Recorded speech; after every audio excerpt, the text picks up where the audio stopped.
salt is bad for you. It's bad. It gives you high blood pressure. That's what I was always told as a kid. Well, today I've learned that it's not just salt, it's the type of salt, the quality of salt. Our bodies need salt. And one thing that I've learned in my 2+ years of running, and especially in this South Texas heat, is you need salt. You need this in your system. If not, you're probably going to pass out. Hi guys, my name is Eric, and if you stumbled across this channel, I'm in the middle of a 30-day challenge doing a video a day while we get through the month of June.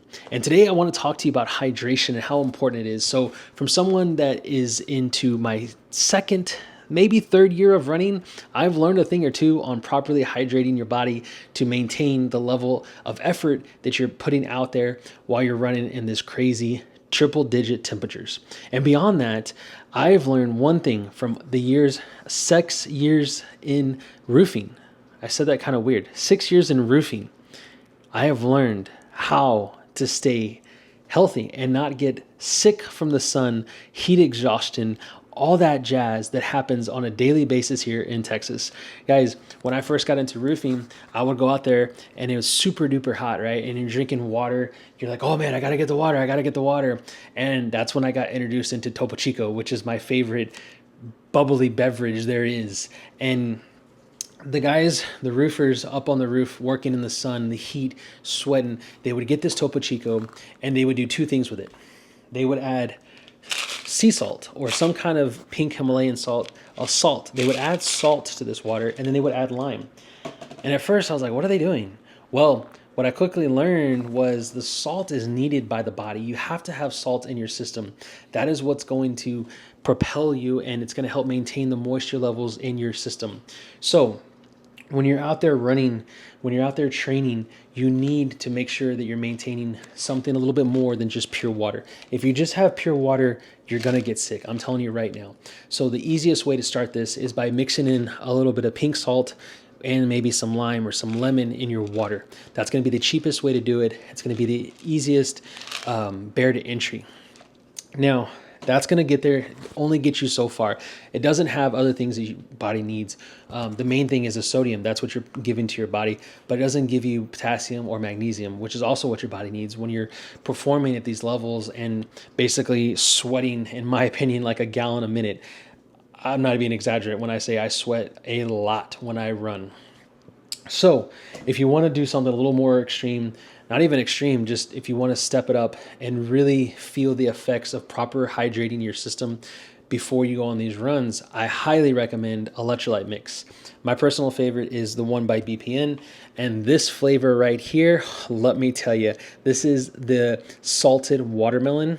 And if you've ever had watermelon with a little bit of salt on it, you know exactly what I'm talking about. This thing just hits so good, especially when you're running outside in the triple digits. When you're on any kind of run, you need something more than water.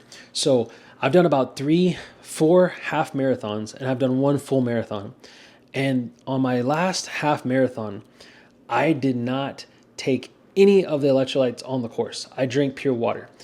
But what I did do was I brought my own packets of BPN electrolyte mix, and I would mix that in with the water, and that's how I did it. And I did it maybe like once or twice. But other than that, I was just having the water. I didn't drink any of the Gatorade. I didn't drink any of the sports mixes because there's a lot of other crap in there that you just don't need. So in my opinion, if you want to maintain proper hydration, you need to be putting good stuff in your body. If you're drinking Gatorades or any kind of, sports drinks, there's so many other additives in those drinks and sugar, which is actually going to really upset your stomach, and it's probably going to dehydrate you even more.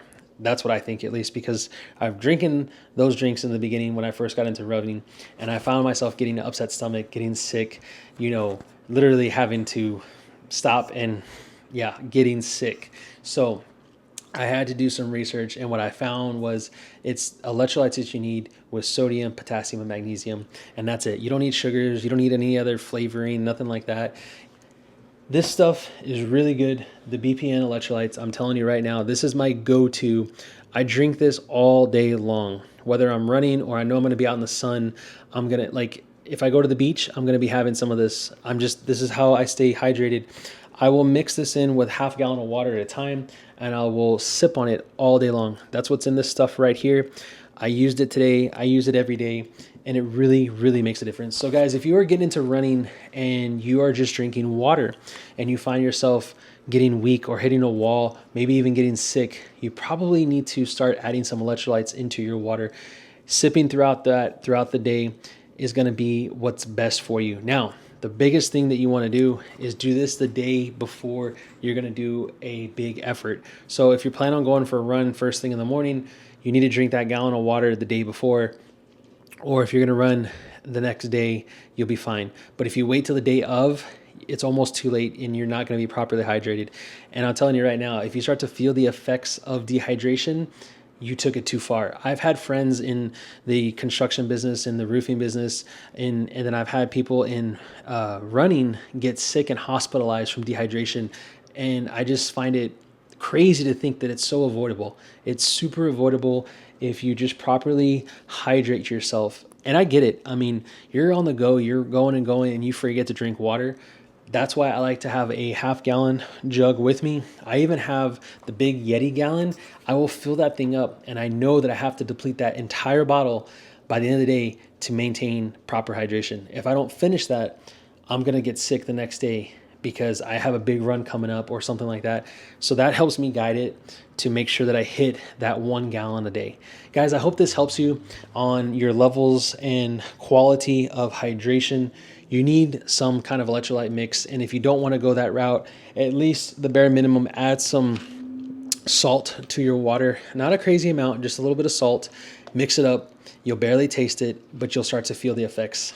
Let me know in the comments what your thoughts are, how you properly hydrate for your exercise, whether it's running, cycling, or any kind of, gym activity. If you're working outside, if you're working out outside, if you're running outside, you probably know exactly what I'm talking about. And maybe you know a better way. So let me know in the comments how you hydrate. Guys, if you get anything out of this video, please give it a thumbs up, and we will see you tomorrow.